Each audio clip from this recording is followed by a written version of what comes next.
Kita awal informasi hari ini di mana aparat kepolisian memukul mundur massa yang berunjuk rasa di depan gedung DPR RI. Iya, polisi meminta massa membubarkan diri karena batas sampaikan aspirasi sudah berakhir. Itu orasi. Lagi orasi loh. Tuh. Tuh, dipukul-pukul. Iya tuh, Bang Desi, sini sih. Lihat tuh. Tuh, dipukulin sih. Unjuk rasa di depan gedung DPR yang berlangsung hingga Selasa malam sempat diwarnai kericuhan antara massa demonstran dengan aparat keamanan. Ratusan aparat kepolisian lalu memukul mundur massa aksi yang berunjuk rasa di depan gedung DPR RI. Petugas terpaksa membubarkan aksi ini karena telah melewati batas waktu untuk menyampaikan aspirasi. Untuk membubarkan massa, aparat juga menyiagakan sejumlah kendaraan taktis. Polisi memaksa mundur massa ke arah Semanggi. Salah satu tuntutan dalam aksi ini adalah meminta DPR untuk menggulirkan hak angket mengusut dugaan kecurangan pemilu 2024. Aksi ini juga dihadiri sejumlah tokoh, diantaranya mantan Sekretaris BUMN Said Didu, mantan Penasihat KPK Abdullah Heha Mahua, dan mantan Ketua Umum PP Muhammadiyah Din Syamsuddin. Sebelumnya, aksi massa yang menamakan Gerakan Penegakan Kedaulatan Rakyat GPKR menggelar aksi demo di depan gedung DPR Jakarta. Tim Liputan iNews melaporkan. Pemirsa, massa dari Aliansi Masyarakat Pecinta Pemilu Damai Kabupaten Bandung menggeruduk Mapolresta Bandung. Ya, mereka menuntut keterbukaan pihak kepolisian yang diduga bisa mengakses rekap pemilu 2024.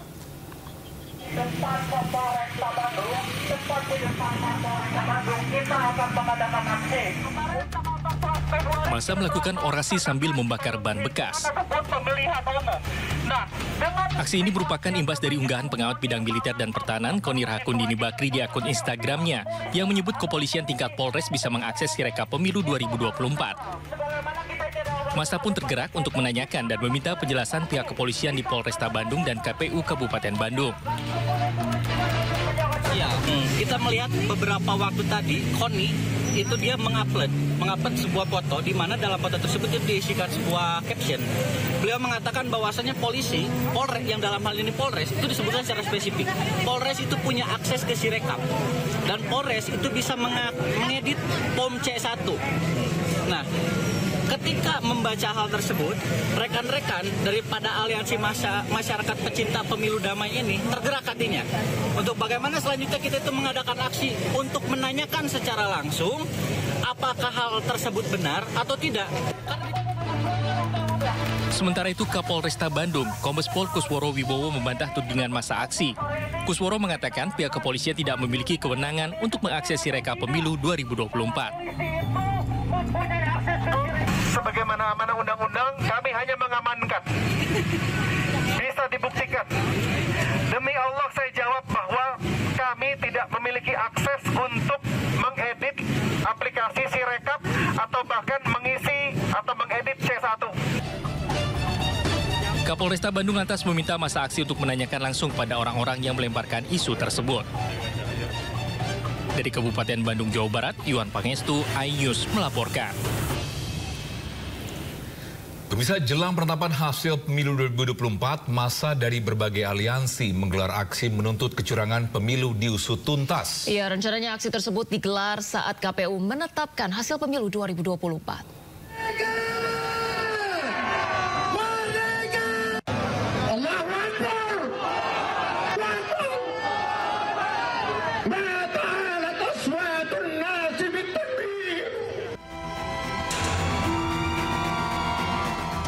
Massa dari berbagai aliansi turun ke jalan jelang pengumuman hasil pemilu 2024. Aksi ini sebagai bentuk desakan agar dugaan pelanggaran konstitusi, hukum, dan etika politik dalam penyelenggaraan pemilu yang dianggap tidak jujur dan adil diusut tuntas. Aksi ini juga dihadiri sejumlah tokoh, salah satunya mantan Ketua Umum Pimpinan Pusat Muhammadiyah Din Syamsuddin. Dalam aksi yang digelar di depan gedung DPR RI ini, massa membakar ban sebagai bentuk protes atas ketidakpuasan mereka terhadap pemilu 2024. Massa mendesak agar DPR untuk segera menggulirkan hak angket untuk mengungkap dugaan kecurangan yang terjadi dalam pemilihan presiden 2024. Sebab menurut mereka isu kecurangan yang beredar di masyarakat saat ini akan menjadi terang benderang melalui hak angket.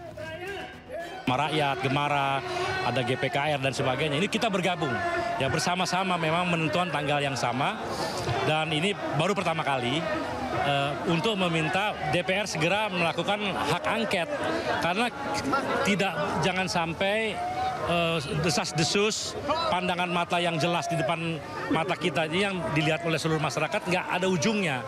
Nah, dengan hak angket itu bisa kelihatan siapa salah, siapa benar, siapa yang fitnah, siapa yang tidak fitnah, itu kelihatan. Jadi itulah kira-kira yang menjadi tujuan dari aksi hari ini.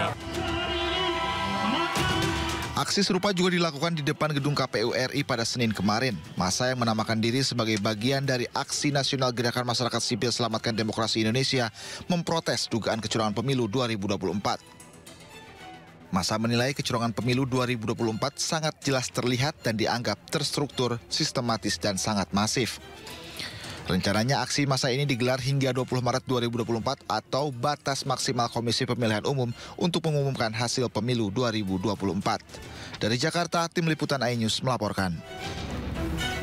Pemirsa, Menko Polhukam menggelar rapat koordinasi menyikapi situasi keamanan pasca pencoblosan. Ya, situasi pasca pemilu dinilai kondusif usai mencemati isu yang menjadi perbincangan di masyarakat.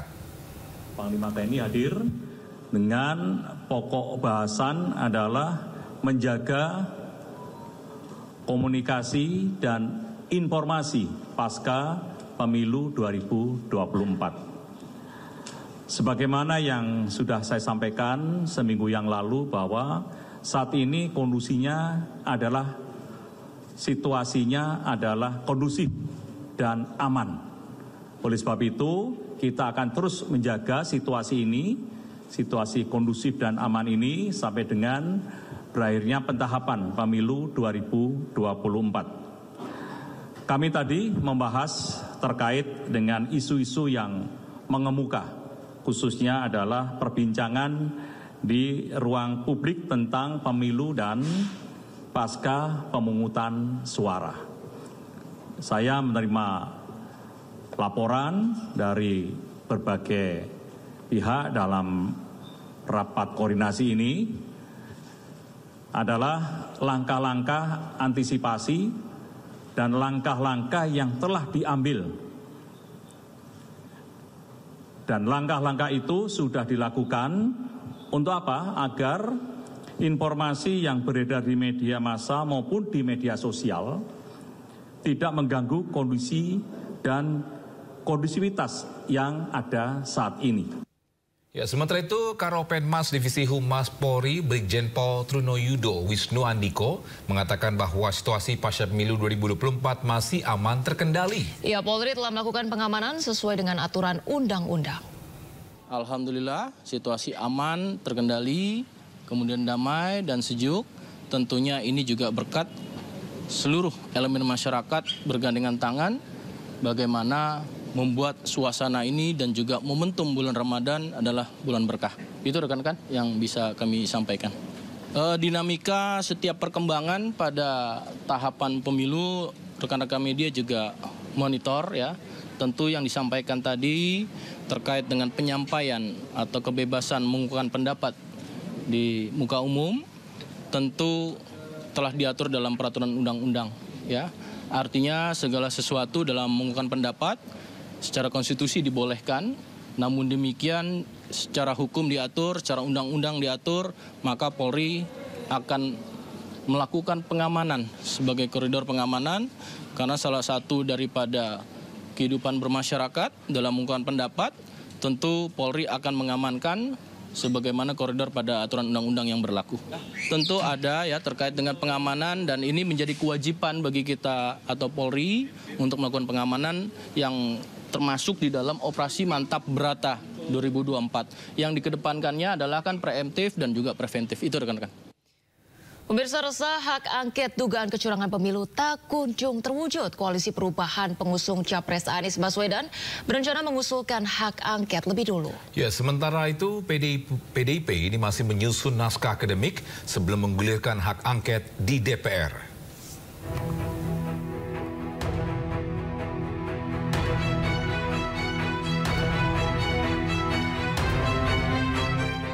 Koalisi Perubahan pengusung Capres Anies Baswedan berencana mengusulkan hak angket dugaan kecurangan pemilu di DPR lebih dahulu. Ketiga parpol itu adalah Partai Nasdem, PKB, dan PKS.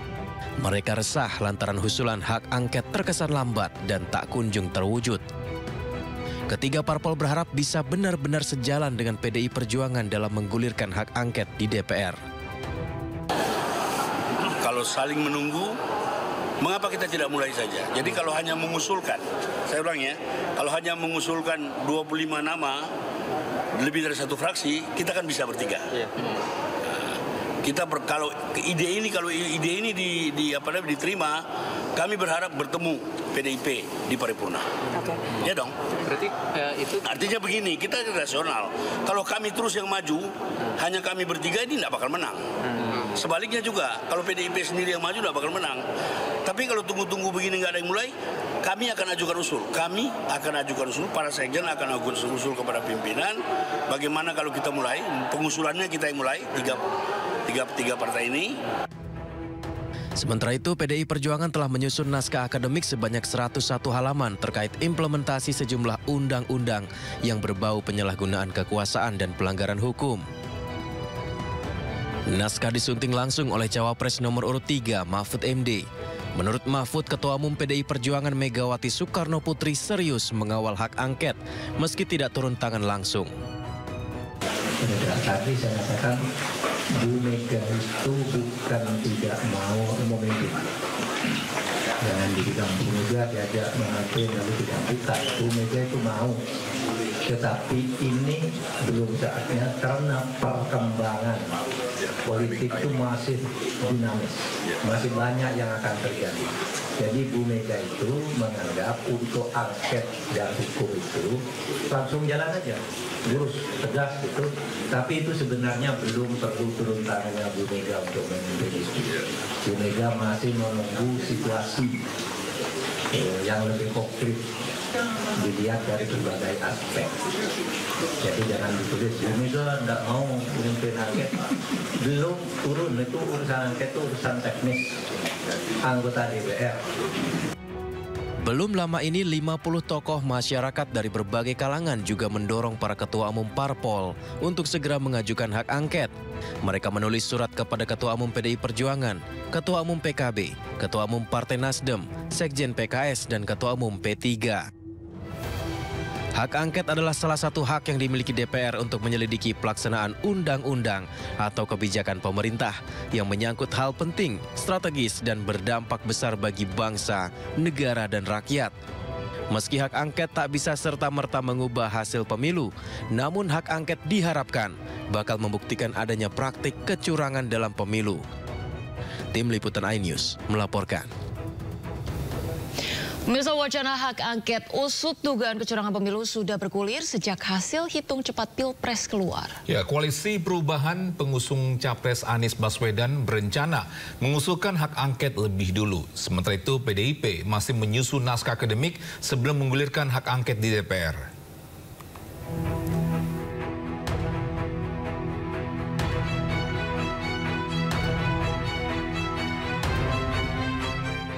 Koalisi Perubahan pengusung Capres Anies Baswedan berencana mengusulkan hak angket dugaan kecurangan pemilu di DPR lebih dahulu.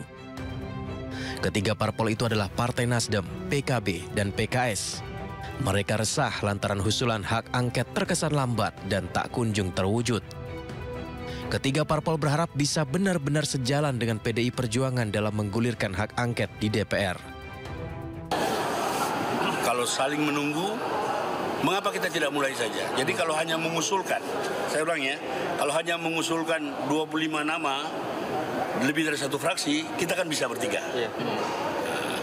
Kalau ide ini diterima, kami berharap bertemu PDIP di paripurna.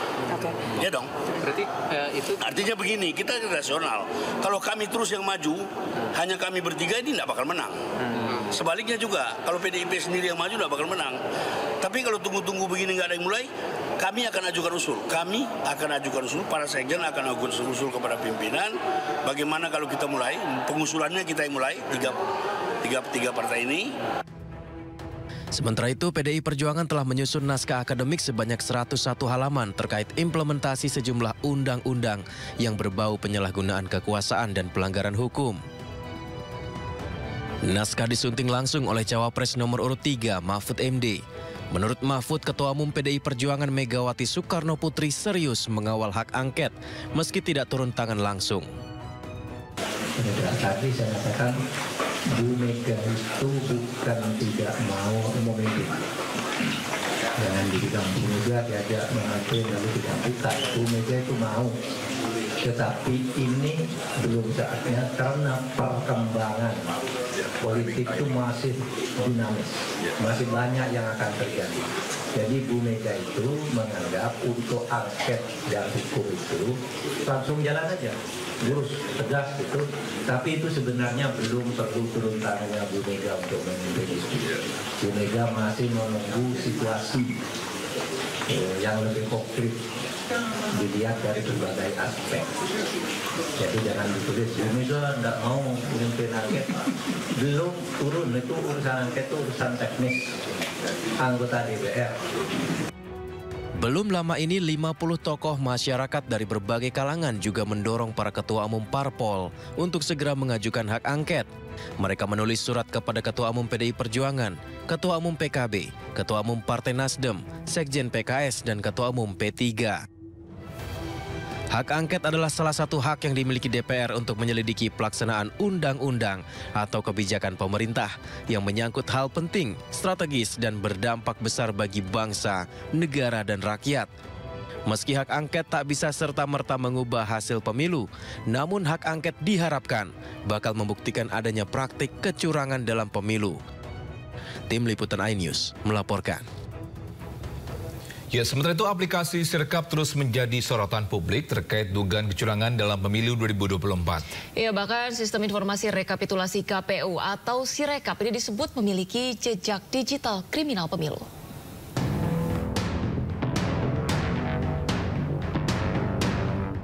Sistem informasi rekapitulasi milik KPU atau Sirekap terus dihujani kritik.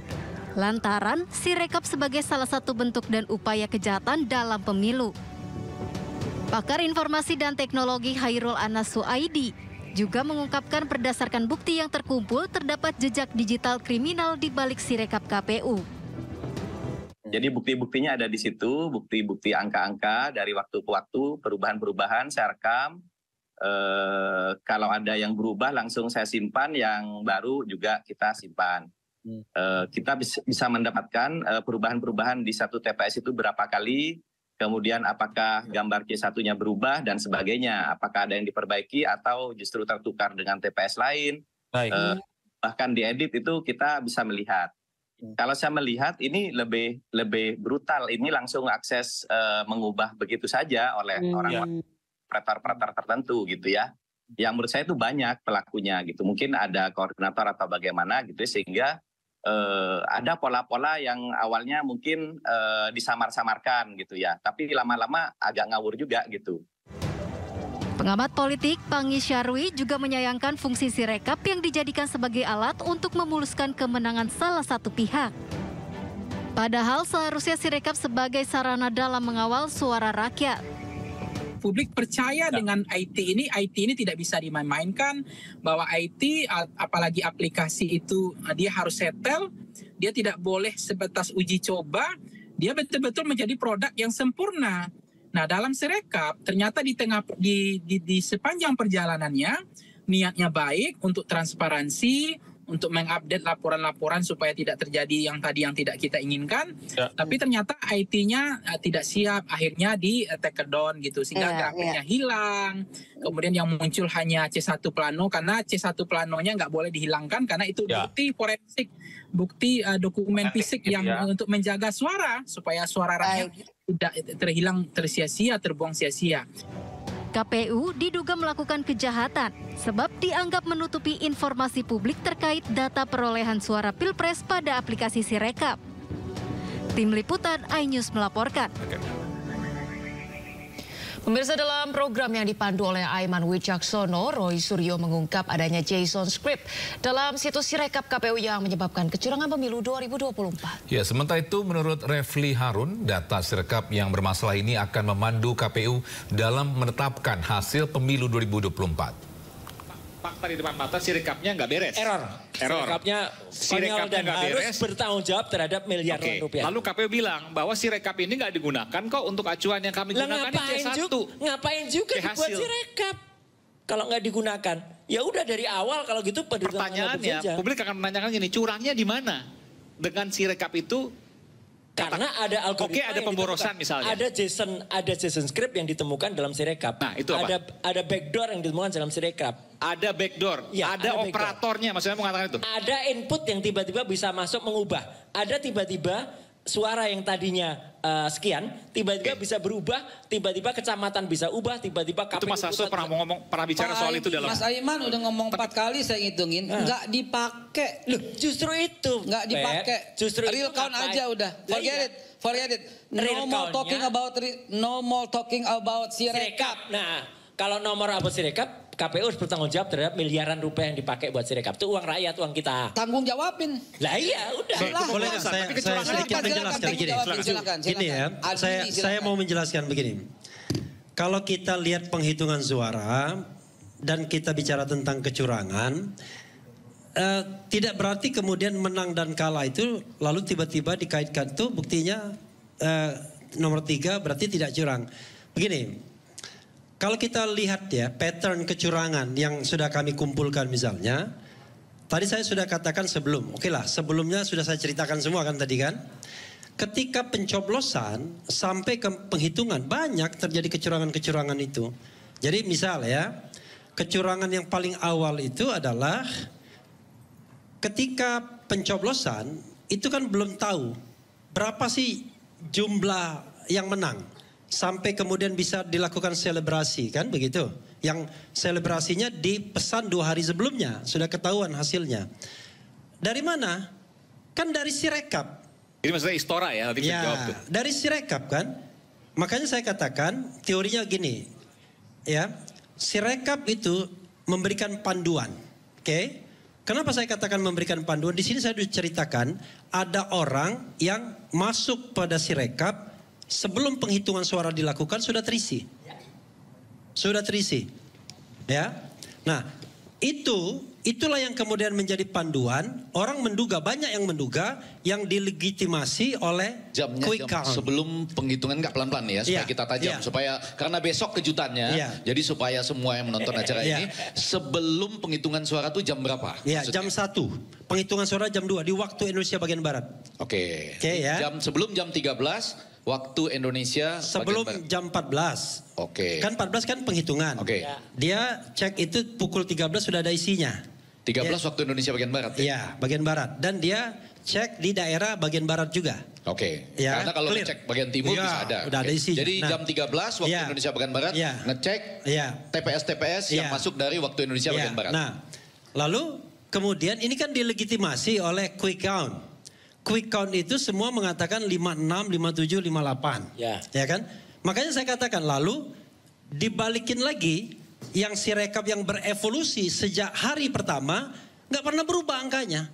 Kita nggak ngerti masuknya yang mana duluan. Pokoknya 56, 57, 58 sampai kemudian terus. Dengan penggelembungan yang sudah dicoret-coretin, sudah diperbaiki, tidak berubah. Tetap sama. Lalu pertanyaannya adalah dari mana kemudian perasaan menang itu ada? Ya kan? Kan dari Sirekap. Ya kan? Bukan dari mana-mana. Karena waktu penghitungan manual itu belum ada apa-apa. Nah, saya mengatakan, ini teori saya ya, maafkan saya kalau tidak berkenan. Ini Sirekap itu memang alat bantu. Tapi alat bantu kecurangan. Maksudnya?